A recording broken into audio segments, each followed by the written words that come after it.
السلام عليكم ورحمة الله وبركاته.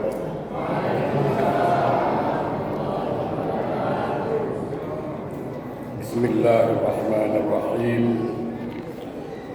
الحمد لله الذي أسرى بعبده ليلا من المسجد الحرام إلى المسجد الأقصى الذي باركنا حوله لنريه من آياتنا إنه هو السميع البصير. أشهد أن لا إله إلا الله وحده لا شريك له وأشهد أن سيدنا محمدا عبده ورسوله لا نبي بعده. اللهم صل وسلم على سيدنا محمد وعلى آله وأصحابه رسول الله أجمعين. أما بعد، رب اشرح لي صدري ويسر لي أمري واحلل عقدة من لساني يفقهوا قولي.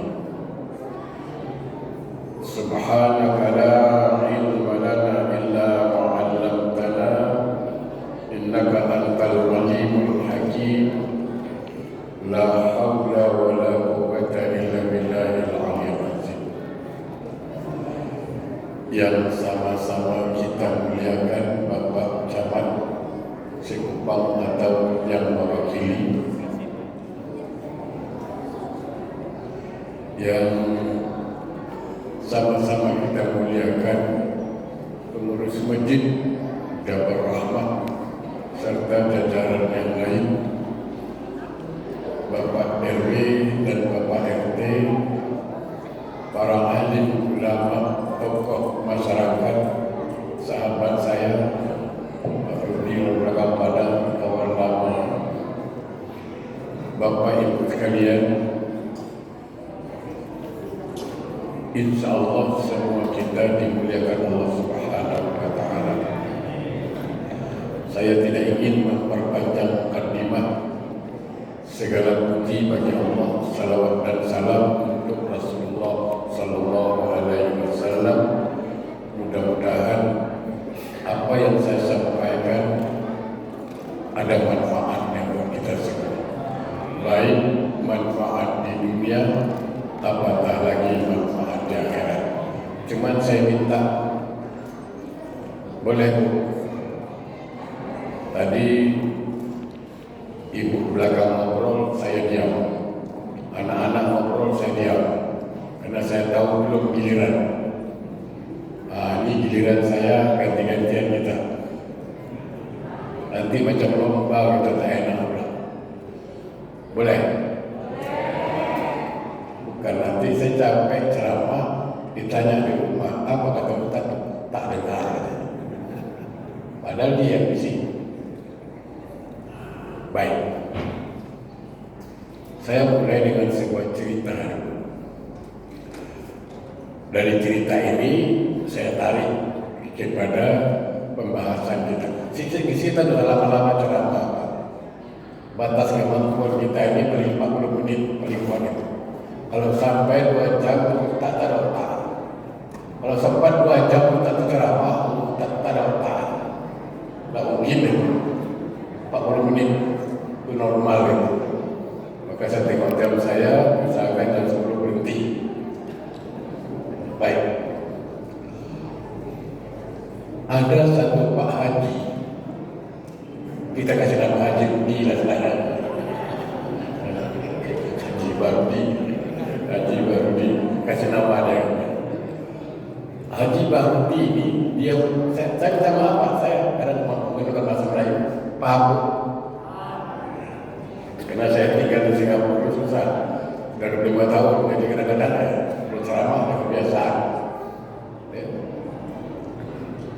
Haji Barudi ini, dia punya kedai kacamata paling besar di kampung itu.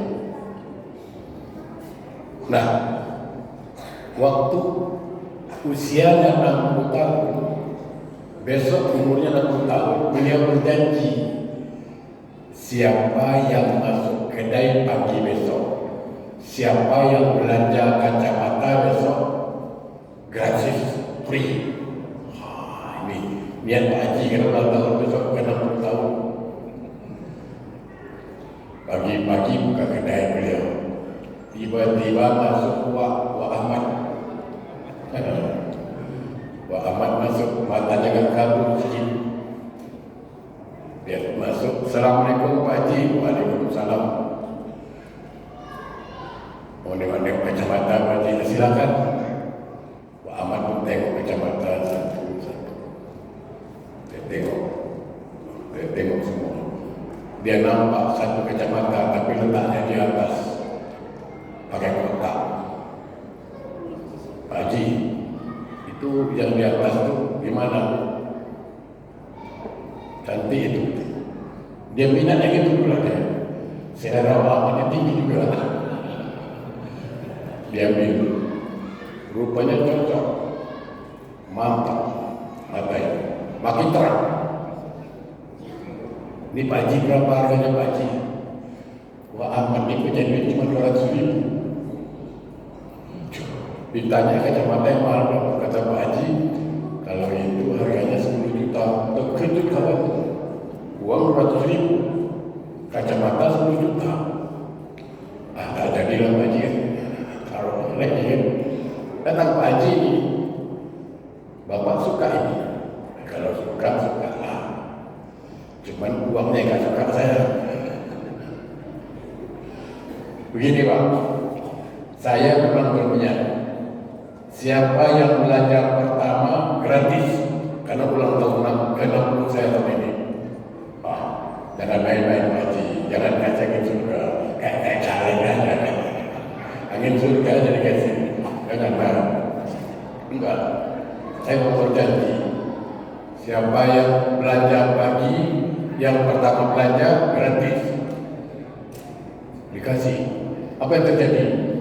Itu asal jumpa orang Pak. Pak Haji Bang itu bagus sih, baik kan orangnya itu. Tak sangka saya. Kenapa? Ini kacamata harga 10 juta dikasih gratis saya. Jumpa orang di kedai kopi pun gitu juga. Ini kacamata ini 10 juta ini. Ini Haji Bang dia kasih ini. Yang punya kedai kacamata terbesar. Nah, ini dia kasih. Baik orangnya. Bapak tahu, 2 bulan Pak cerita kacamata ini. Udah habis-habis di pasar Cikupang. Semua orang tahu kacamata ini dikasih Haji Budi. Bagus sekali. Wah, baik kali. Dia puji Haji Budi Pak. 2 bulan pujinya Pak. Salah tak kira-kira? Tidak, enggak salah Pak. Cuman dia lupa Muhammad ini. Lupanya di mana? Yang kasih kacamata dia puji, yang kasih mata dia enggak puji. Itu masalah. Itu kelemahan kita. Kita puji orang yang kasih kacamata, yang mengasih mata enggak dipujinya Pak. Nah, itu yang jadi masalah kita sekarang. Sama. Dia bersyukur pada orang yang kasih kacamata, tapi tidak bersyukur kepada yang memberi mata. Nah hari ini kenapa saya cerita itu? Artinya apa? Kita memang gembira dengan datang Islam Merah, tapi kita lupa inti Islam Merah itu yang harus kita bawa. Dan itu supaya tidak lari. Saya cerita sedikit dari awal, nanti saya masuk pada inti. Bapak Ibu sekalian, pada malam peristiwa Isra Mi'raj itu, ini intinya Pak. Gak usah panjang-panjang ceramah, sama aja Pak. Saya lama pun segitu juga bayarannya itu. Ya, mau lama, mau sebentar, segitu aja itu. Bukan kayak nelpon, kalau nelpon ya makin lama makin banyak pulsa. Ini sudah disiapkan pulsanya. Ya saya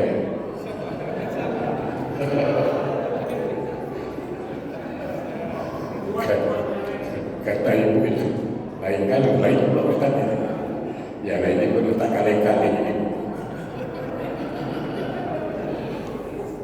Pada malam itu Rasulullah SAW tidur di rumah sepupu beliau bernama Ummu Hani.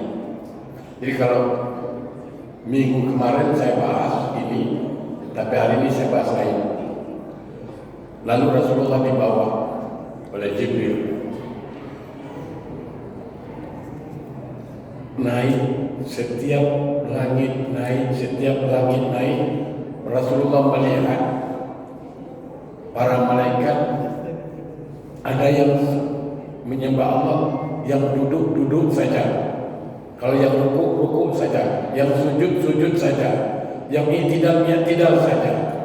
Lalu Rasul mengatakan, alangkah indahnya kalau umat aku beribadah merangkumi, meliputi ibadahnya para malaikat, dan alhamdulillah dikabulkan. Jadi rukuk kita, sujud kita, i'tidal kita adalah rangkuman ibadahnya para malaikat. Oke. Beliau naik terus ke Sidratul Muntaha, Mustawa, Raf, lalu bertemu dengan Allah. Rasul kagum melihat tempat itu luar biasa, indahnya, cantiknya, tidak pernah terlihat oleh mata, tidak pernah terdengar oleh telinga, dan tidak pernah terdetik dalam hati. Itulah indah tempatnya. Sama dengan surga. Surga itu kata hadis Nabi, belum terlihat oleh mata nikmatnya surga, belum terdengar oleh telinga, itu nikmat surga, belum terlintas dalam pikiran, itu nikmat surga. Jadi mulai besok jangan ada ibu bilang, kemarin kami ke pantai Nusa, macam di surga katanya. Pantai Nusa macam surga, itu pelecehan. Ada kemarin kami ke pantai di Barelang, sebiji macam surga. Oh, kamu ini tidak boleh itu. Surga itu indah, sama. Ini tempat indah sekali. Tidak bisa ngomong Rasul Pak, saking cantiknya tidak bisa ngomong. Macam bapak-bapak itu, kalau bapak-bapak kalau nampak janda cantik tidak bisa ngomong kayak itu. Iya. Dia kalau nampak janda cantik paling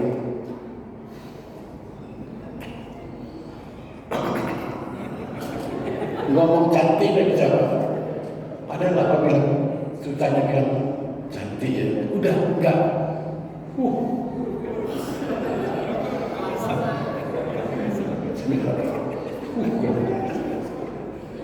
Begitu beliau, tidak tahu ngomong, keluh lisannya, lalu jatuh setetes air. Air itu nikmat sekali. Ketika air itu jatuh, lancar beliau mengatakan, at-tahiyyatul mubarakatus salawatut thayyibatun lillah. Di dalam kitab Kisah Dunia, at-tahiyyatul mubarakatus salawatut thayyibatun lillah. Segala kebesaran, segala keagungan milikmu ya Allah. Apa kata Allah? Assalamualaikum ayyuhan nabi wa rahmatullahi wa barakatuh. Selamat sejahtera engkau Nabi yang penuh berkah. Nabi paten.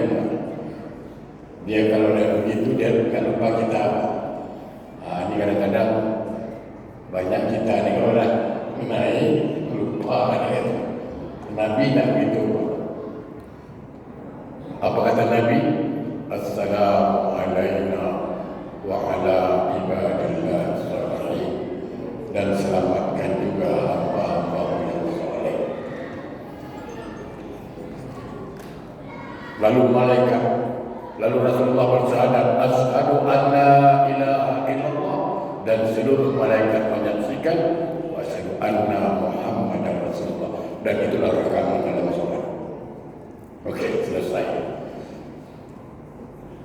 Lalu terjadi dialog. Saya potong-potong cerita ini. Terjadi dialog antara Allah dengan Rasulullah. Jangan pernah tanya apakah Rasul melihat Allah, tidak perlu ditanya itu. Dan tidak ada penjelasan itu. Tidak ada. Yang penting Rasul bertemu Allah sudah selesai. Sama dengan susah kita mau Allah begitu sih. Nah, udah.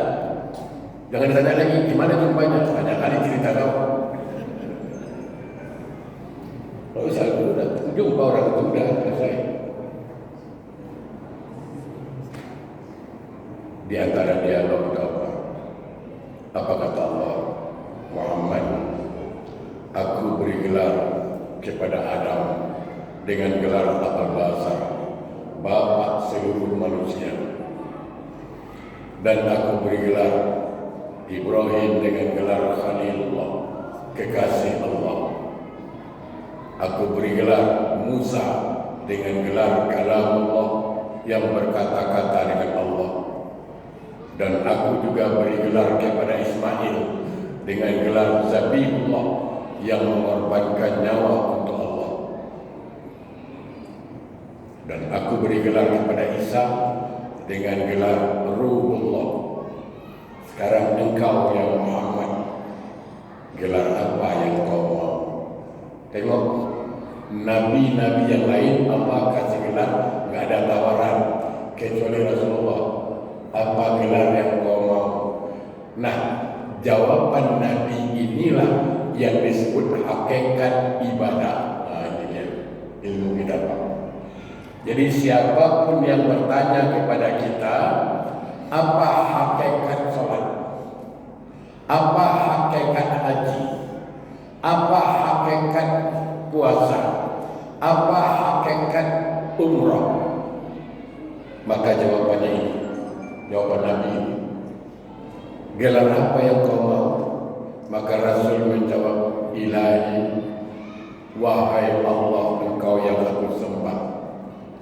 Anta Rabbi, engkau yang menciptakan aku. Di sini dia hakikatnya. Apa gelar yang kau mau? Aku hanya minta warito kalmatulubi. Aku hanya minta keridhaan. Itulah hakikat. Itulah tujuan kita beribadah, termasuk tujuan malam ini kita ngumpul malam ini masjid. Tidak lain dan tidak bukan menuntut ridho Allah. Betul, Bu? Oke, stop dulu di sini. Kita bicara ridho. Ada sebuah hadis, Pak. Hadis riwayat Abu Dawud. Siapa yang rajin mengamalkan, membaca dan mengamalkan doa ini, insya Allah dia akan masuk surga lewat pintu mana terserah. Ada 8 pintu, terserah pintu manapun. Jadikan amalan harian, bangun tidur dan mau tidur. Apa doanya? Raditu billahi rabba wa bil islam madina wa bi Muhammadin nabiyya. Senang. Raditu billahi rabba wa bil islami dina wa bi Muhammadin nabiyya.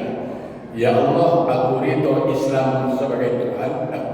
Ya Allah, aku ridho Engkau sebagai Tuhan, dan aku ridho Islam sebagai agama, dan aku ridho Muhammad sebagai Nabi. Paham, Bu? Paham, Pak? Oke. Kita boleh masuk pembahasan. Bu, seorang istri dituntut tak minta ridho suami. Bu, Pak perlu sadar sekarang, coba kelompok B. Enggak. Seorang istri dituntut tak minta ridho suami. Ayo, jawab dulu. Ibu sebagai istri diminta, dituntut nggak supaya minta ridho suami? Ya.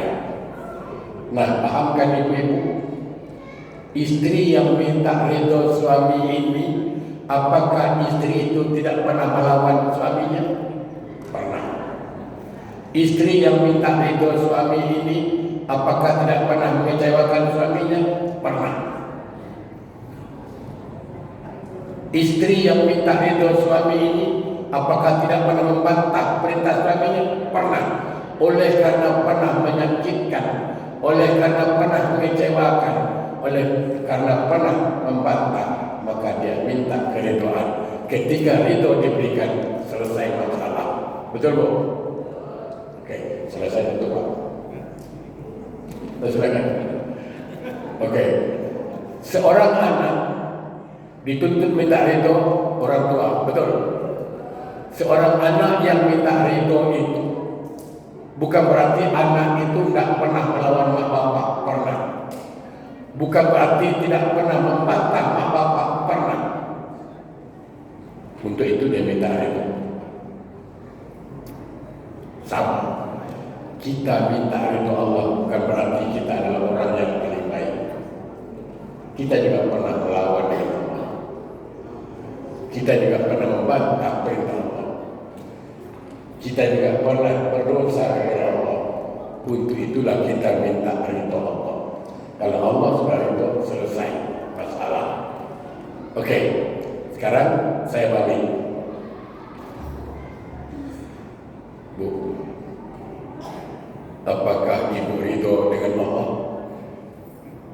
Ibu ridho kan Allah sebagai Tuhan? Hah?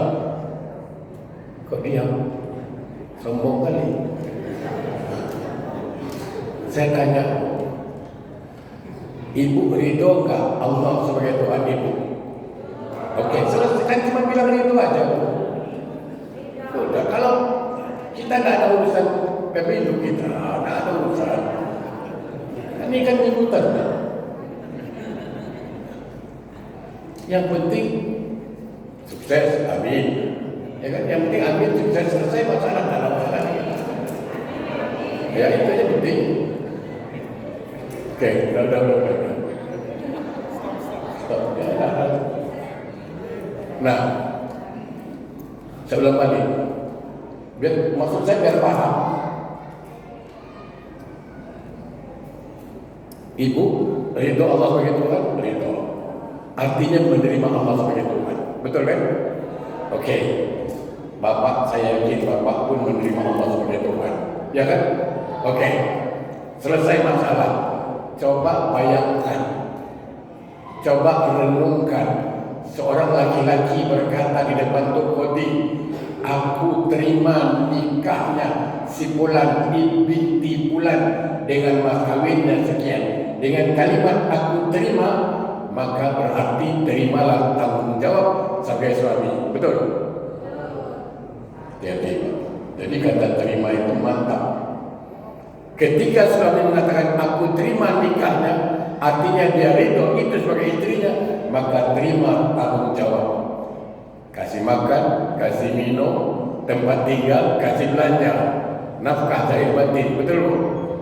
Nah, bayangkan ketika seorang suami mengatakan aku terima nikahnya dengan mas kawin sekian, tapi si istri tak dikasih duit belanja, tidak diberi nafkah zahir batin, dan tidak diberi tempat tinggal. Ini apakah ini suami yang baik atau suami durhaka? Sama. Orang yang mengatakan aku terima Allah sebagai Tuhan, sementara dia tidak mau menyembah Allah, itu bohong. Bohong itu. Kalau dia katakan aku terima Allah sebagai Tuhan, sementara disuruh sholat nggak mau, disuruh puasa nggak mau, disuruh zakat nggak mau, ya mau dibilang apa itu? Ya itu hamba durhaka lah. Oke, sekarang kita masuk intinya saja. Inti dari sholat itu apa? Sholat, itu aja. Inti dari sholat, sholat. Bapak Ibu sekalian, saya punya catatan berapa ini. Mudah-mudahan sempat saya bahas ini. As-sholati madudi, faman aqamaha faqad aqamadi, wa man tarakaha faqad hadamadi. Sholat itu tiang agama. Siapa yang mendirikan sholat menegakkan tiang Islam, siapa tinggalkan sholat meruntuhkan tiang Islam. Oke. Iddak binafsi bil baik, kata Nabi. Tolong lihat rumah tangga orang Islam. Maaf. Ada suami Islam, istri Islam, dan anaknya pun Islam. Satu rumah Islam, tapi satu rumah tak ada yang sholat. Ada enggak? Bayangkan itu. Satu rumah meruntuhkan tiang agama. tapi masih dibilang Islam. Jangan tak disebutkan Islam, mengamuk nanti. Nah, kita akan bahas di sini. Kenapa sholat yang agama? Kenapa tidak haji? Haji berapa? Sekarang, makanya anak-anak muda daftar haji. Ya, kalau yang haji Rudi jam berapa nih haji kan? Zaman kita, zaman saya haji Pak. Itu tidak ada daftar tunggu. Daftar bulan Oktober, Desember berapa ada. Ya, di zaman saya belum ada lagi. Dalam zaman tawar itu belum ada.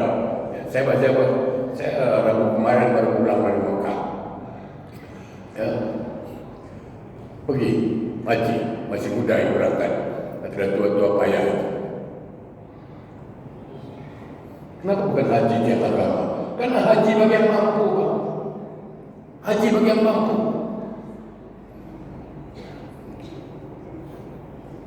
Duit banyak Pak haji. Cuma saya pesan ibu-ibu lah. Banyak di antara kita ini kalau dah umroh, saya tengok ibu-ibu terutama, janganlah selfie terus. Oh saya kasihan Pak, duit 35 juta Pak. Bu, saya cerita sedikit boleh? Ongkos 35 juta. Ibu pergi umroh bagus, tujuannya apa? Ibadah. Betul kan? Nah kalau riya itu ibadah atau maksiat? Nah, maka saya katakan berapa banyak orang buat maksiat dalam ibadah, itu masalah betul. Dan hanya orang Indonesia yang selfie itu Pak. Nantilah selfie itu. Dan selesai selfie lah Pak. Ini itu jam tawaf, itu jam selfie-nya. Memalingkan wajahnya daripada Ka'bah, itu hukumnya apa nanti? Saya bukan marah, kasih tahu. Karena dalam gosok juga dengan begini. Sayang duitnya banyak habis. Zakat bagi yang mampu Pak. Puasa, tak lama lagi puasa, ya kan? Puasa bagi yang mampu. Bayangkan, zakat bagi yang mampu, haji bagi yang mampu, puasa bagi yang mampu. Tapi kalau sholat bukan bagi yang mampu, batas kemampuan, itu perbedaan Pak. Jadi tidak ada alasan untuk kita tinggalkan sholat. Tidak ada alasan Pak. Karena batas kemampuan. Nak mampu berdiri duduk tak mampu baring tak mampu pakai isyarat, tak mampu juga bungkus, selesai masalah itu. Ya kan? Disolatkan itu. Nah, kenapa sholat yang agama?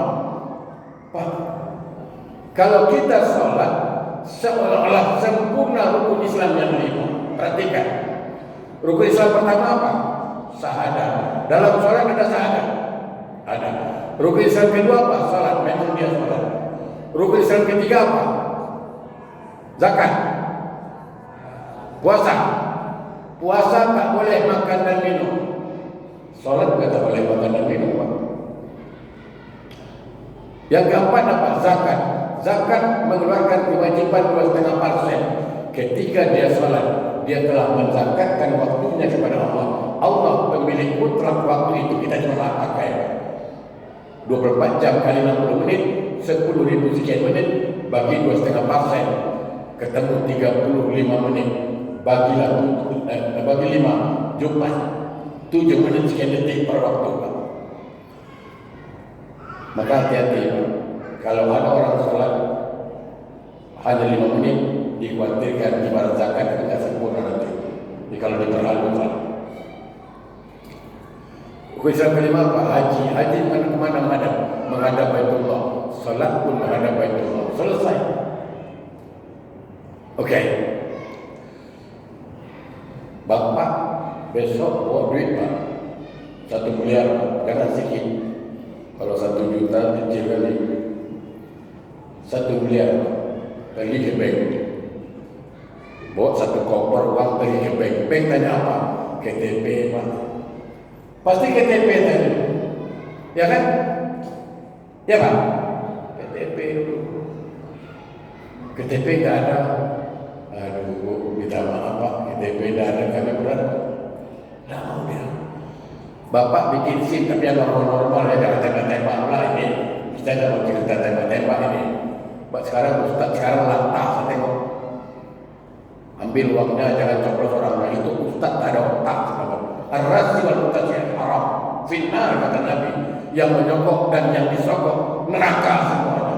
Di mana pula boleh Ustaz itu dikaruni Ustaz itu. Campakkan kalau iman itu. Mana ada itu? Tak boleh. Jangan mau terima duit. Haram hukumnya itu. Saya tadi ditanya sama adik saya, Bang dikasih 1 juta bang, haram.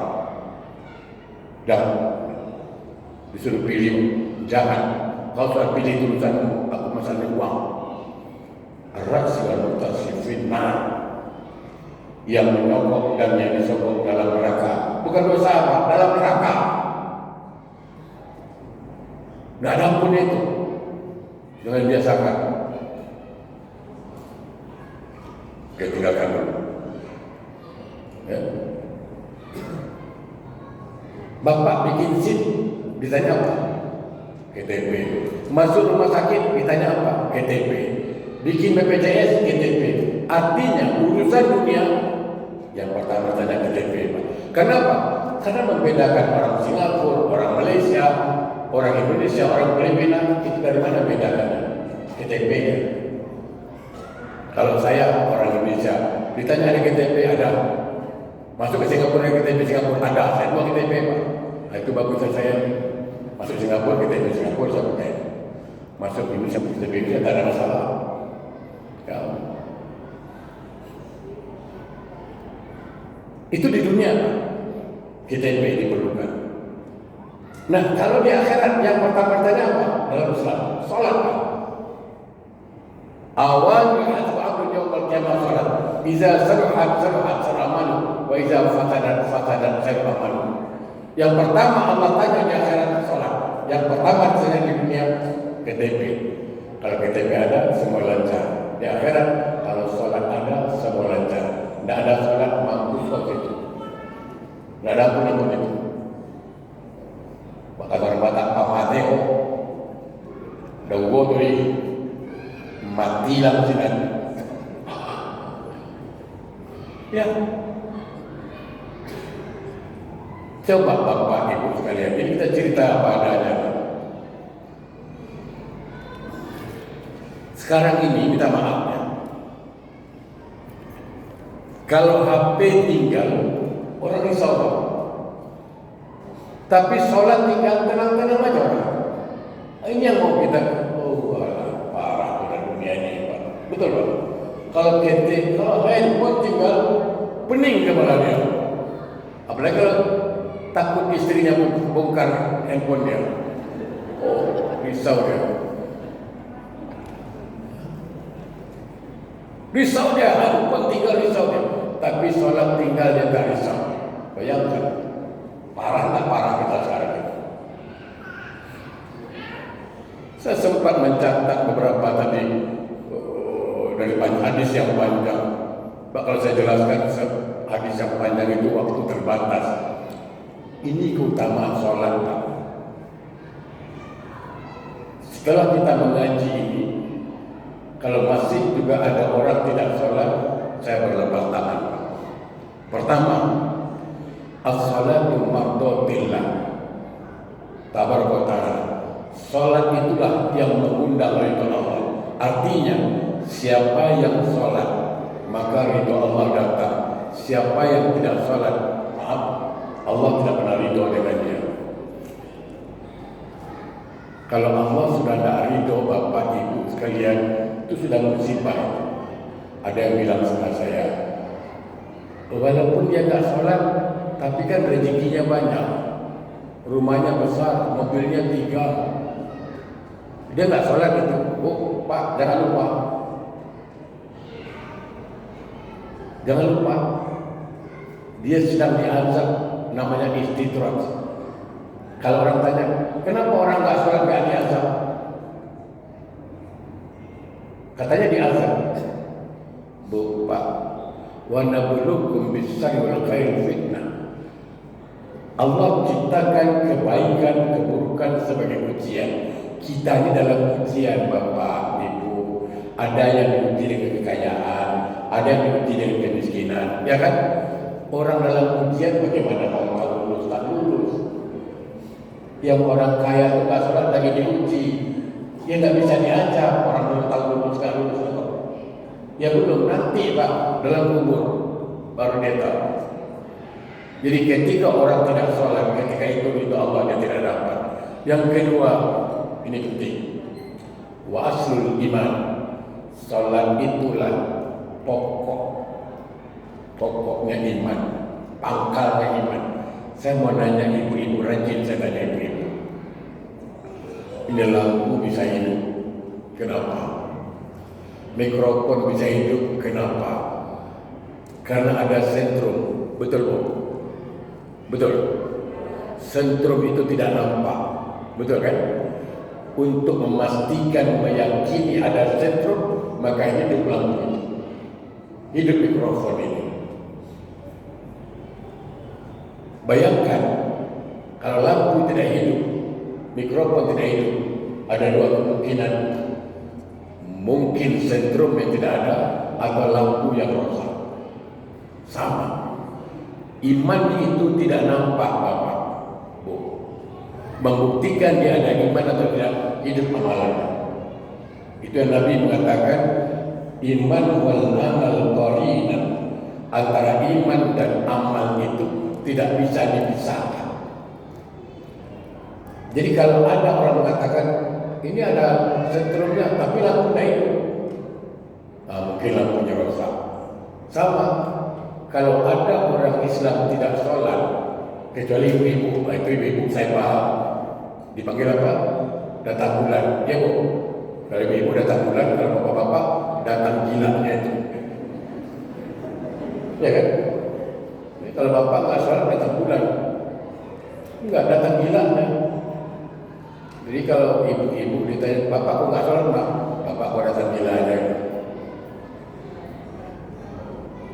Kalau ada orang Islam tidak sholat, ini kemungkinan besar imannya hilang atau akalnya rusak. Tapi dia beriman Pak Ustaz.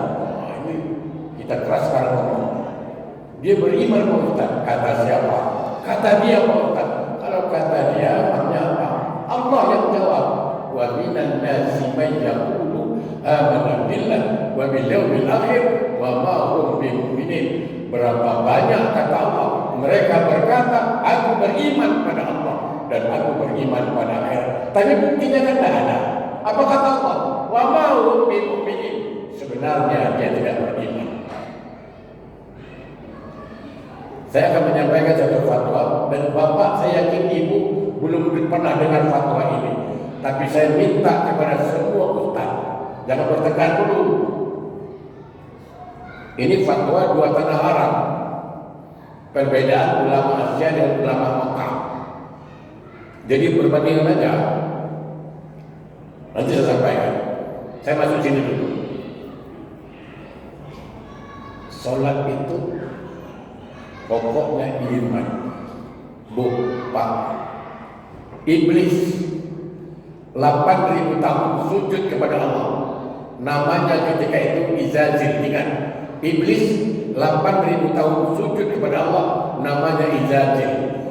Karena dekat dengan Allah, karena sujudnya dengan Allah terlalu dekat, diberi gelar Al-Muqarrab, makhluk yang paling dekat dengan Allah, dan pernah menjadi imam para malaikat, dimasukkan dalam surga kasusnya kemarin. Ketika disuruh hormat pada Adam, Iblis tidak hormat. Bayangkan ibu bapak, 8.000 tahun Iblis sujud kepada perintah Allah, cuma sekali tidak sujud. Apa kata Allah? Wa kana minal kafirin.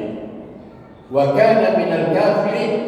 Wa yaquluna lil malaikati isjudu li Adam fasajadu illa Iblis. Seluruh malaikat sujud, yang tidak mau sujud Iblis. Kenapa? Apa wastakbar, angkuh dan sombong. Wa kana minal kafirin. Sungguh Iblis termasuk golongan kafir. Padahal 8.000 tahun bersujud. 8.000 tahun sujud. Sekali tidak sujud, kafir kata Allah. Bu, jangan bilang sama siapa-siapa ya. Ini cukup ibu aja yang tahu. Betul. Jangan bilang sama siapa, Pak. Ini rahasia kita. Iblis 8.000 tahun sujud kepada Allah. Cuma sekali tidak sujud. Kafir kata Allah. Tetangga saya 1 hari 5 kali tak sujud. Dibilang kafir, mengamuk. Betul. Parah. Ini betul Pak ini. 8.000 tahun Pak Iblis sujud. Sekali tak sujud kafir. Tetangga saya 1 hari 5 kali tak sujud. Setahun 2.600 kali. Dibilang kafir mengamuk. Asal orang panjang. Ya betul lah. Oh, betul. Iblis tidak sujud dalam surga. Bu, dalam surga tak sujud kata Allah. Keluar. Dikeluarkan dari surga. Dalam surga tak sujud keluar. Kawan saya belum masuk, udah tak sujud. Cuma tanya aja. Besok di akhirat mau kemana kau? Surga bro. Macam bapaknya panitia surga. Ya kan, gondok juga nanti. Kan macam bapaknya panitia surga. Suka-suka dia. Padahal nggak pernah sholat ya. Tanya dia, nanti di akhirat kemana kau? Surga lah. Kita tak main dari neraka ini kan. Kalau malaikat, wih gini. Ada otak. Betul. Bukan iblis tidak beriman. Allah tanya, kenapa kau tidak mau sujud pada Adam? Ini perintah. Apa jawab iblis? Ana khairum minhu khalaqtani min narin wa khalaqtahu min tin. Aku lebih bagus dari dia. Engkau ciptakan aku dari api, Adam dari tanah. Ana khairum minhu. Aku lebih baik dari dia. Jadi kalau soal percaya dengan Allah, iblis percaya apa? Cuma tak mau sujud sekali aja Pak. Nah, kalau bapak 1 hari ada orang Islam tak sujud 1 hari 5 kali, lebih parah dari iblis. Betul, lebih parah. Itu sebabnya kenapa sholat 17 rakaat. Hanya kalau bapak ngaji sama orang tua dulu, ya. Ini saya dapat dari ulama Basilam. Bapak tahu Basilam di Langkat sana. Itu ada namanya Bapak Ustaz Masbuh. Orang tua itu, dia ada cerita kenapa sholat 17 rakaat. Pertama sholat dikerjakan Nabi, sholat zuhur. Zuhur 4 rakaat, asar 4 rakaat. Zuhur dan asar itu dalam fikih dikatakan sirkan suaramu, cukup kamu yang dengar. Apa filosofinya? Karena engkau sedang mengetuk 8 pintu surga. Zuhur dan asar itu seolah mengetuk 8 pintu surga. Untuk masuk surga, sirkan amalan itu. Maghrib 3, Isya 4, jumlah 7. Fikih mengatakan kuatkan suaramu, saharkan suaramu. Kenapa? Karena engkau sedang berlindung kepada 7 pintu neraka. Minta perlindungan perlu disampaikan, perlu disuarakan. Tinggal 2 subuh. 1 rakaat pengampunan dosa siang, 1 rakaat pengampunan dosa malam. 17 rakaat, 8 pintu surga dia ketuk, 7 pintu neraka dia berlindung. Siang malam minta ampun. Jadi kalau dia meninggal dunia, datang orang bilang, semoga Allah masukkan dia ke surga. Masuk itu kan ada hari-hari diketuknya pintu surga. Semoga dia terlindung dari azab neraka. Insya Allah terlindung. Karena dia hari-hari minta perlindungan. Semoga Allah ampunkan dia. Memang diampunkan. Karena hari-hari minta ampun. Nah kalau tidak sholat, macam mana itu? Bapak Ibu sekalian, marilah kita baca Yasin, tahlil, tahkim. Mudah-mudahan masuk surga. Kata malaikat, kalau aja pun tahu masuk lagi dia, kenapa kau masukkan? Ada otak kau dia. Betul-betul aja lah kau. Dia pula mau memasukkan kau aja pun tahu masuk lagi. Kamu marah deh. Nah, ini kadang-kadang kita gitu. Masuk surga pakai bantu, mana bisa? Ada suami dalam kamar, jalan-jalan ke bandar dulu, jangan lupa petik kemboja. Kalaulah mama mati dahulu, tunggulah papa di pintu surga. Kue kapui. Assalamualaikum.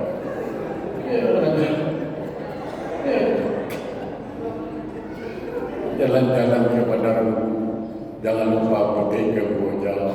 Kalau mama mati dahulu, tunggulah papa di pintu surga. Malaikat bilang, lewat pintu mana kau? Biar ku tunggu, biar ku libas kau.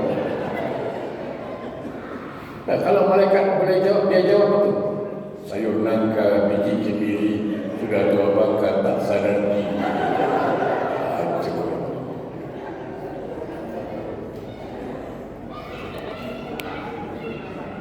Nah, pada ini.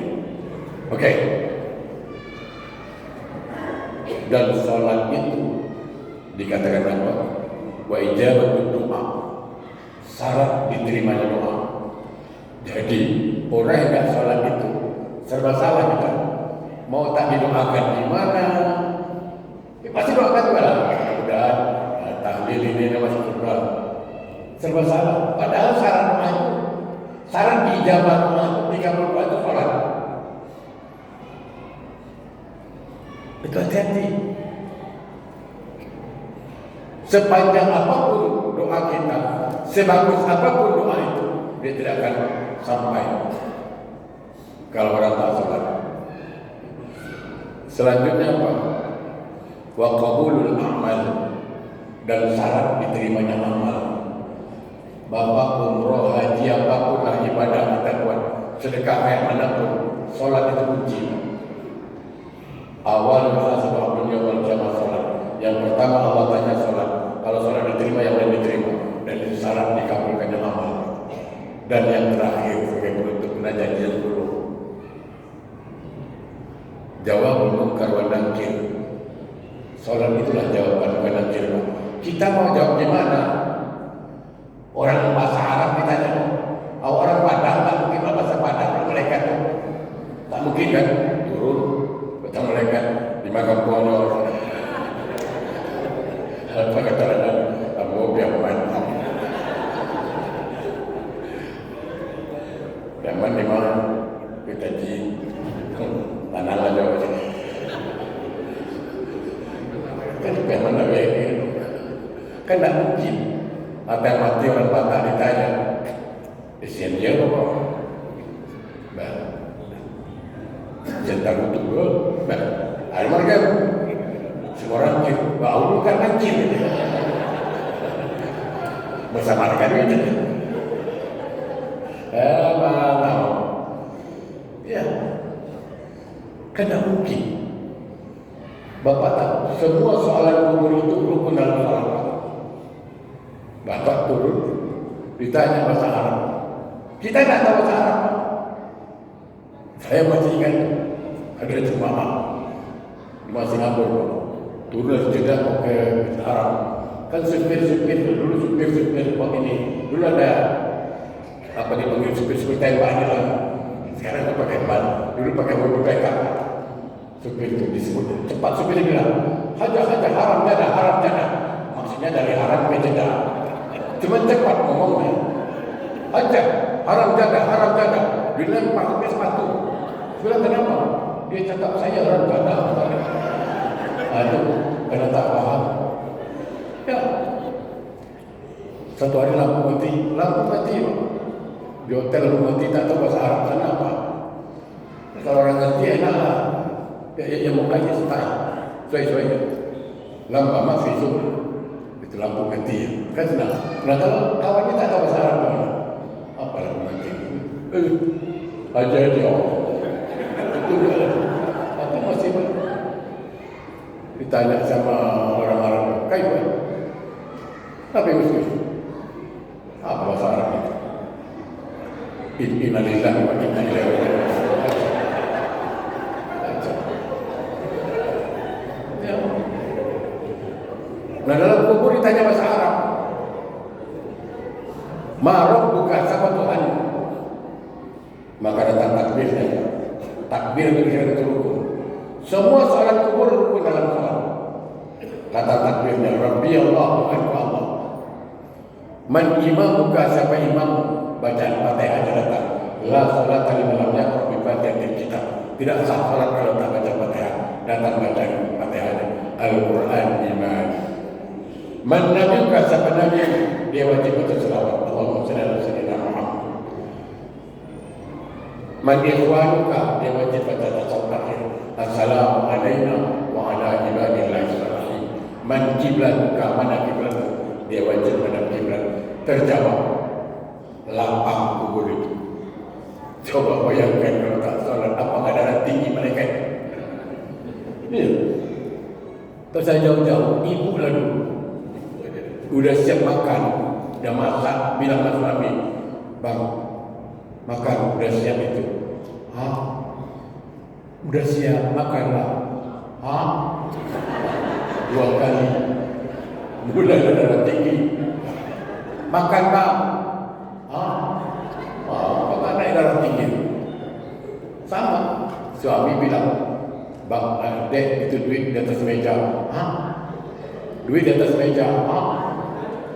Bayangkan 3 kali dipanggil. Udah mengamuk kita. Bayangkan malaikat bertanya, Marubuka. Wah. Sampai kiamat, apakah darah tinggi malaikat? Aduh, don't try it. Hancur bang. Hancur. Betul lah. Jangan main-main itu. Betul Pak, itu parah Pak itu. Nah, oleh karena itu Bapak Ibu sekalian, tidak ada alasan untuk kita tinggalkan salat. Allah berfirman, Inna salata kanat 'alal mu'minina kitaban mawquta. Diwajibkan salat bagi orang-orang yang beriman. Ya. Mudah-mudahan sedikit disampaikan bermanfaat, yang benar datang dari Allah, yang salah dari saya. Sebelum saya berdoa, saya tutup dengan sebuah pantun dahulu. Boleh Bu? Jalan-jalan ke rumah Pak Rola, singgah dulu rumah Pak Rosli. Kalau ada ceramah saya yang salah, tolong jangan lapor polisi.